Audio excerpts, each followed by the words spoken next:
We're here today with Kendi Sloat. She weaves this beautiful hemp with these semi-precious stones. She makes these pieces for me and we work together. Look at the coloring. Very specific, tight work she does. I'm going to put up her contact info if anyone wants to get a bracelet or pendant from her. This is beautiful. There's a rose quartz amethyst, that's aventurine. There's some jasper in there, some unakite, some wood beads, all different colored hemp and other fiber. I think there's coconut fiber and cotton fiber. Please contact her. And she's such a darling. She brought in this little tiny stone that she wants me to wrap for her. So we're gonna do that real quick. So we're pretty sure this is a tiger's iron. Tiger's eye has all kinds of banding of gold and brown. It's a type of quartz with other minerals. When they call it tiger's iron, it has a little bit more black banding in it because there's more iron ore in there. So this is the stone that she wanted wrapped. She wanted antique copper. It's a very tiny stone, as you can see. So instead of my normal 20 gauge, I'm going to use 22, which is a little thinner. As said before, the gauges get thinner as the numbers go higher, the opposite of what you would think. I'm going to only take about 16 inches here. So I've been wanting to show you how I do this very simple wrapping. This is a pattern I found is just always a winner. Everybody loves it. It's so easy. And now I'm giving away my secret, and unfortunately you guys are going to have it, but that's okay. Just tell all your friends to subscribe and I'll forgive you if you get rich off of all my secrets.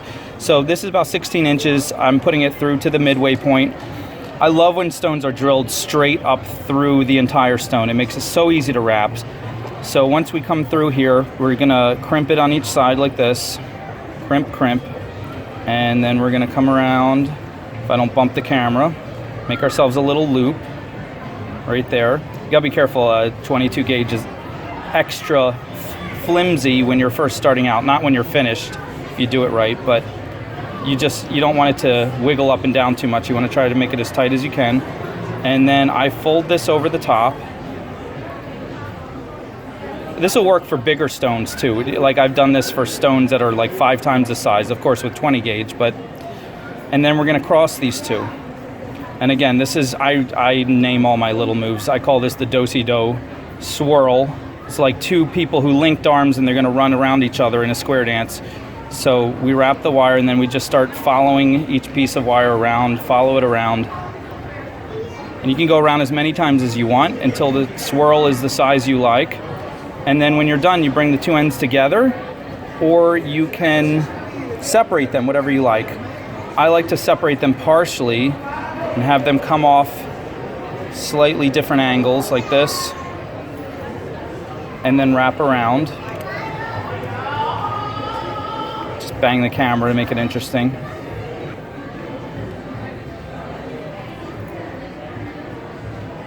And then I come all the way around the back. Try to keep them not too far apart, too close together. And then on this side, I'm gonna give each one a little bend like that. And then I'm gonna pull it tight against the stone. And that's pretty much it. And then we just pull it in. This stone is really tiny, so pull it in and we're gonna scarf it right around the little loop that I pretend is a face. So I call it scarfing it. And this is a tiny little loop. We're gonna go around maybe 2 times and we'll be done. Come around the back, get our cutters, cut it about halfway across. Just leave the tiniest little bit to tuck in. As stated before, when you scarf it, it makes this little bowl right here. And then you can tuck the sharp ends into the bowl and they will disappear forever, hopefully. Never to hurt anybody. So there we go, like that. Now the only slight weakness to this is it's a little bit loose. These parts are a little bit loose. I like it to be extra tight.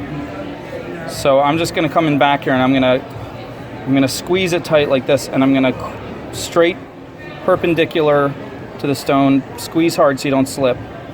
And I'm gonna just crimp these two like that. That'll tighten up the whole thing.